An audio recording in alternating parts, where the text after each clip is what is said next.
What is happening, everybody? StreamTom here, and today I want to talk about my wisdom-based bear build that I have been playing over the past week. It was an extremely large amount of fun to play, and I kind of ran through it in 7 days, so I went all the way from 1 to 20 in a time that is usually a little bit faster than I normally do. I tend to do lives like, once every 2 weeks or 3 weeks or a month or what have you, but this build was just so much fun to play, I kind of just did it in a week. So I want to kind of go through what was fun, what I enjoyed about playing the bear, and some of the things I learned a lot about the mechanics and how it actually works. So just to start, the benefit of playing a bear is that you are very tanky and you have a lot of awesome crowd control. I'm actually using the roar skill on my bear pretty often to kind of lock down entire targets. Roar gives you this really big AoE stun, so it's really nice. Then later on you get Tremor, which is again another AoE knockdown skill, so it's pretty good. You get your bear charge, which is an AoE knockdown skill. So between your stun, your AoE knockdown, and your AoE knockdown, you pretty much lock down any targets you want. Then later you get Relentless Onslaught, which is a no-save knockdown, which is kind of cool. Effectively, you place a debuff on a target, and then when either you or any of your party members melee attack the target, they get knocked down. It's super useful for dealing with like really dangerous orange names or really dangerous super champs, assuming you hit them. So monsters that have dodge chance can still avoid this effect, but it's fairly good. Now, I really enjoyed playing the bear because you're just so tanky and you get a lot of awesome tools for kind of dealing with large packs of monsters, as I'm sure you can see on screen. One of the main mechanics that you use is your Killer Instinct, in which you must use Maul and Shred to get stacks of Killer Instinct, and then you use Roar to kind of explode and deal a big AoE stun as well as a decent amount of damage. The Druid class is really fun to solo with and play in a group because you have a lot of healing, so you can heal both yourself and your allies while also being a melee character, so you have that kind of tankiness and damage output. Now, I played this character as a wisdom-based character. I wanted to try out wisdom-based bear because I figured, hey, Druid spells scale off of wisdom. The wisdom bear stuff scales off of wisdom, like all your attacks like Tremor, the bear charge, and the roar all scale off of wisdom. So I figured it would be neat to actually give it a shot and see how the character functions. And since I played a lot of Druid, but I played Wolf Druid before, haven't really tried the bear since the changes. Overall, my opinion of bear is that it's fun to play, and it's really tanky, but I wouldn't say it's entirely my playstyle. I found that the kind of tank doesn't do as much damage as I wanted it to. I think that's probably just the way that I built my character. I think I didn't really take any of the cleaves or the AoE attacks, so when we get these big packs, I just don't do as much damage as I want to. Another big issue with my build is that since I decided to play with Wisdom, it meant I had to spend a lot of points in the Falconry tree. Now, Falconry is definitely a good tree, but the one thing it does not do is damage. I could have spent a lot of points in the Wolf tree, Nature's Warrior, to get fortification penetration and a whole bunch of base damage, but instead I ended up going into Falconry just to be able to get the Wisdom to hit, the Wisdom to damage, as well as my Falcon attacks and Deadly Instinct for the increased damage. So while I did get the damage in the later game, and especially when it came getting close to level 20, during the early leveling process, when I pretty much just had Wisdom to hit and damage as my only big damage effect, you definitely noticed that I wasn't doing as much damage as other players in the group, especially not Wolf builds. To play off of this, my Wisdom base build happened to have pretty much as much strength as Wisdom, because you get so much strength out of just the bear tree. Bear gets strength, the capstone gives you strength, the enhancement scores inside are strength and constitution, and then the rage gives you 6 points of strength. So there's a lot of strength. Oh yeah, you also get Animal Growth, which you can cast on yourself for 4 points of strength, or Ram's Might, which you can cast for another 2 points of strength. So if you can understand what I'm saying here, you essentially can always get about 12 points of strength for free if you're playing as a bear, and you have no additional wisdom. So the overall thing here is that I recommend if you're playing as a bear, go strength. There's no real reason to go wisdom.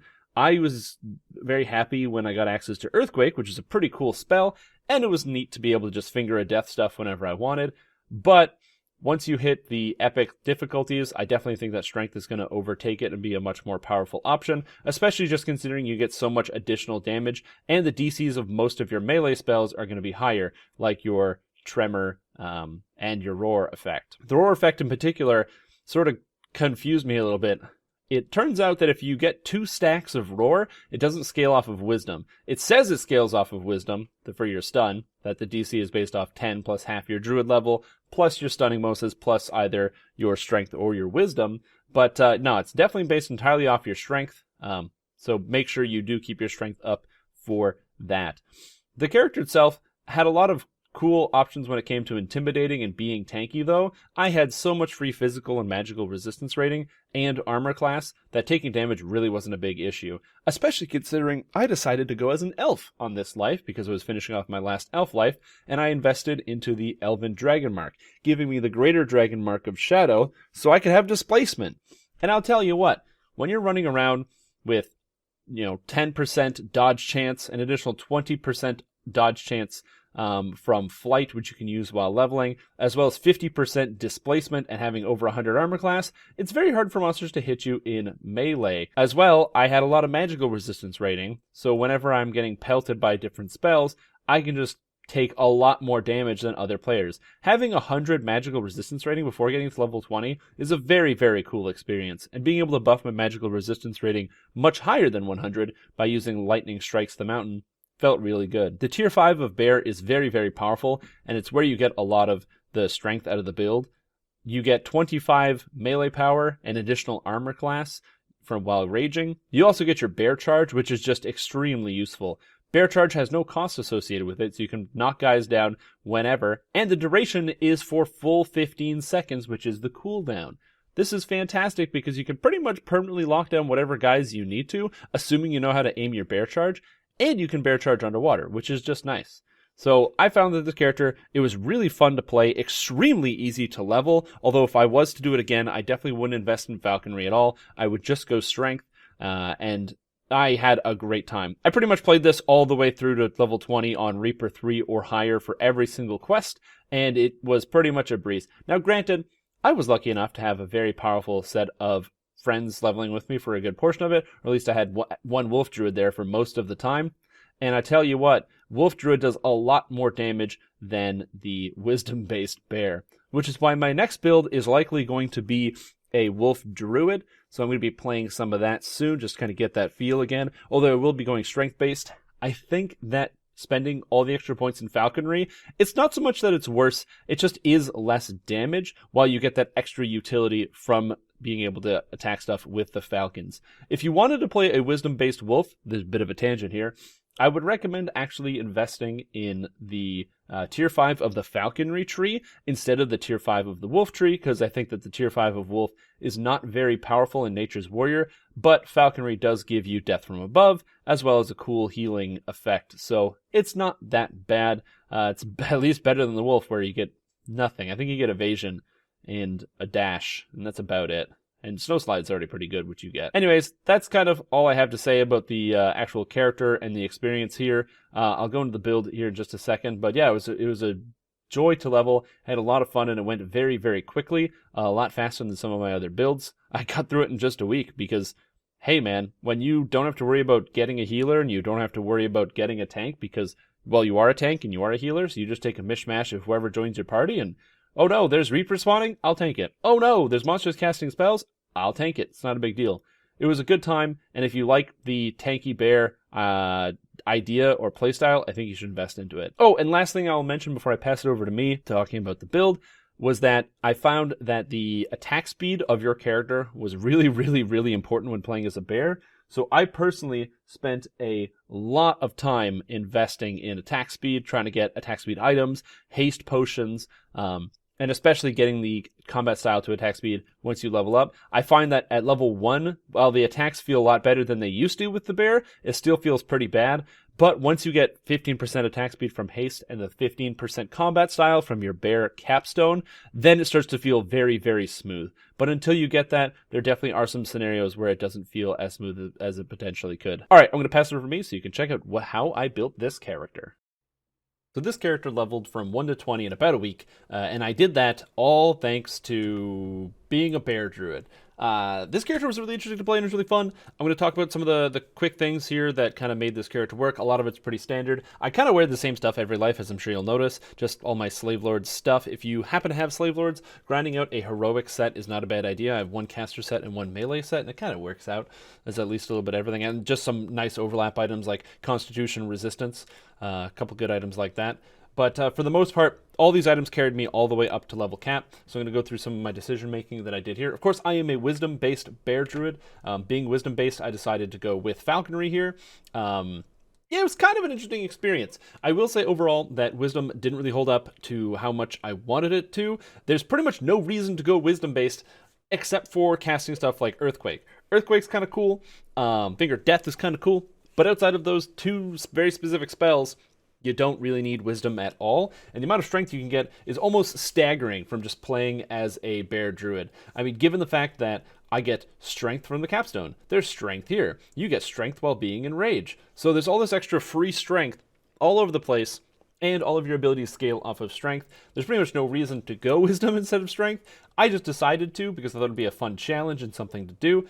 So even though my character started with a much lower strength, like this is a 23 base and this is an 8, there's a huge difference. I don't even have a strength item on. So I think that overall, strength bear is going to get you more mileage. But if you want to play the wisdom bear like I did, what did I do with this character? Well, to start, I'm an elf, which means I have the Dragon Mark, Greater Dragon Mark of Shadow right here, which gives me displacement. This is extremely powerful, very, very useful. So the feats that I kind of selected here, which are a little bit different than feats that you might have expected. Number one, I took Extend Spell. I actually took that at level 15, which is when I picked up my Dragon Mark out of the Elf tree here, although I did take the Dragon Mark at level 1, and I took the least Dragon Mark of Shadow, which I thought was at least a little interesting. So with the Dragon Mark of Shadow, I never used the invisibility effect, but getting displacement at level 15 was really nice because it allowed me to just kind of cruise from 15 to 20 without really taking a lot of damage from monsters. The actual feats I took Natural Fighting twice because I took a proficiency. I did decide to go with Khopesh on this character. Khopesh seemed like it was pretty good, so I started with Khopesh at level 6. So the way I kind of broke down my character is I started with, picked up some of the Dragon Mark feat, picked up the Natural Fighting, and then later on went into the Khopesh proficiency, so that way I could get all that extra damage. Khopesh proficiency is pretty good. Of course, I like to mix in Completionist whenever I can, because it's super duper duper strong, so I do have Completionist here. Not necessary for the build, but it made my character just that little bit stronger, that little bit more durable. For actual spells, I don't use a lot of spells. I don't really care about them. The most important things are getting your defensive effects, making sure you have Align Fang and Magic Fang. Magic Fang is very, very powerful for a character like this. And then, of course, using your bear attacks, like Great Maul, Shred, and a couple other things. What, is there anything else that's good in here? No, that's bad. No, this is all bad. I think it's maybe one of the spells. Relentless Onslaught's okay. But it's pretty much just Great Maul and Shred. Now, Rising Fury is an effect where whenever a monster hits you, you get bonus to Strength and Constitution. Another reason why you want to go Strength, because you get an extra 10 Strength out of this, which is very, very good, as I'm sure you can imagine. So definitely something to consider. The high-level bear spells kind of suck, because you get this effect called Unstoppable, which means you can't get healed, so you're very, very stoppable. I have no idea why this is in the game, but here it is, and it has a 5-minute cooldown. I don't even get it. It's a total waste of time. Yeah, bears don't really get any high-level spells, but it's okay because their low-level stuff is totally broken. You get Bear Charge here, extremely powerful knockdown, lasts for 15 seconds. You have Lightning Strikes the Mountain, which has a weird mechanic where it's essentially like a frontal AoE like that, where you do like a movement, but the actual damage goes out when you hit the ground. So when you actually do the slam, that's when the damage goes out, but you get the buff when the lightning hits your body. Those are separate actions, which means if you're already locked in fighting like this, and you press Lightning Strikes the Mountain, your character will not make the animation to slam, but you will get the lightning, which means you won't do the damage, but you will get the buff. So you can always get the buff when you press this button. However, it doesn't always do damage. You need to be standing completely still. If you're moving, Lightning Strikes the Mountain does not work, so you have to be standing completely still and do this to get Lightning Strikes the Mountain to actually go off, which is kind of finicky and not the greatest to play. As far as the enhancements go and a couple of how I spent my points, I decided to go into Falconry, picking up a lot of good stuff like Coordinated Strike, the Falconry attacks. The way that I started out this character and kind of fought my way through it is I started with the Nature's Defense first. So I picked up the Enchanted Defense and Nature's Defense for the first few levels because I thought it was really, really powerful.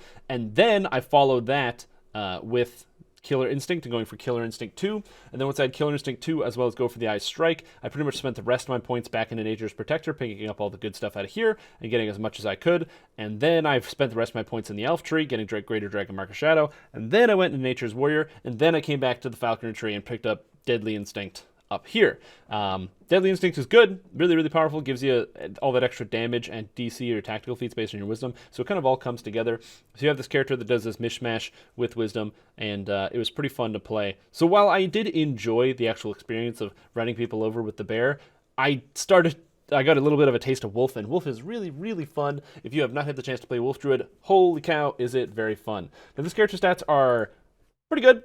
I mean, I got a little bit of physical magical resistance rating. The magical resistance rating is really where it starts to shine, especially when you hit Lightning Strikes the Mountain. You get bumped up by an extra 40 points. Big fan of that. Make sure you stay alive against a lot of that magic damage, and of course my saves are pretty good. Now, for going into epics, I'm not taking this character into epics, but if you're planning on doing some leveling, I was going to try it in Primal Avatar. It looks like it would be pretty good. Primal Avatar, of course, very, very strong here with a lot of the wisdom and stuff on the side. The cool thing is you actually get a lot of melee power. And the reason why melee power is important is because obviously it does a lot of damage, but more importantly than that, this ability, Savage Roar. I do not understand how Savage Roar works, but I'm going to attempt to explain it right now. So the way it works is that every time you use Shred or Maul, you get a stack of Killer Instinct, which gives you +1 to damage. Is it just +1 to damage? I thought it was hit and damage. Anyway, you get +1 to damage for 15 seconds. It's kind of cool. So when you use Shred or when you use Maul, you get that extra +1 to damage, which is pretty cool. Now, for every stack of Killer Instinct that you have, when you use the Roar spell, which is right down here, Roar, which gives you a little bit of an aggro buff, it also does an additional effect. If you have 1 stack, it does a bit of sonic damage. If you have 2 stacks, it does a stun. And if you have 3 stacks, it does even more damage. So it does 5 to 10 damage per druid level and also applies the stun. So I will just say this right now. I do not understand entirely how this works, but it'll give you a bit of a primer. So number 1, never used it at 1 stack. It's useless there. Number 2, when you get to 2 stacks, it says it scales with melee power. I don't know how, but the stun does not scale with wisdom. I am super convinced it does not scale with wisdom, because when I had 2 stacks, I had a lot of difficulty getting it to land. So make sure that you are using a strength build with Savage Roar if you're only going to 2 stacks. If you go to 3 stacks, it does seem to scale with wisdom, but 2 stacks does not, or at least the DC seems different, so I don't understand what's going on there. And then at 3 stacks, it does 5 to 10 damage per druid level, and it says it scales with melee power. I have no idea how it scales with melee power, but it's like 500% or something. Like literally, the difference in like 10 melee power will change your damage by like 50%. It is insane. This character was dealing about 600 damage with this at level 18, which if that sounds like a lot, that's because that's a lot of damage. 600 damage with my Roar. It's like I'm casting Fireball as a sorcerer, but I'm not even. This is kind of like the bread and butter as a bear. You basically, once you get to the 3rd level spells, you get 5th level. You go Shred, Maul, Shred. You can use Shred and Maul without actually having any hit targets. You just Shred and Maul, and then you just cast Savage Roar, and then every single thing gets stunned, and it's pretty good. Doesn't cause helplessness, but hey, if they're not moving, they're basically dead anyway. So this is how I played the character, how I built it. This is what I recommend you do. If you do have any questions, please leave me a comment down below as well. I'm going to be posting a link on the forums, which you can find a link to down below. And yeah, try out your own bear. My recommendations, play Strength because it's probably better than playing as a Wisdom bear. I think Strength is going to get you more mileage overall because instead of Falconry, you're going to spend 31 points in this Nature's Warrior and get like True Hunter, so you get the confidence bonus to critical damage multiplier. You get all the good stuff out here, like Essence of the Shrike. You'd never run out of mana, and you can get Fatal Harrier. Like, there's a lot of really good stuff in here, so I highly recommend you do that, because Falconry is cool, but it's not nearly as good as Nature's Warrior, and all the strength is super powerful. Anyways, that's going to be it for me. Thank you guys for watching, and have yourself a awesome day, or evening, or night, or day. I don't know what time of day you're watching this. Could be any time. I'll see you later.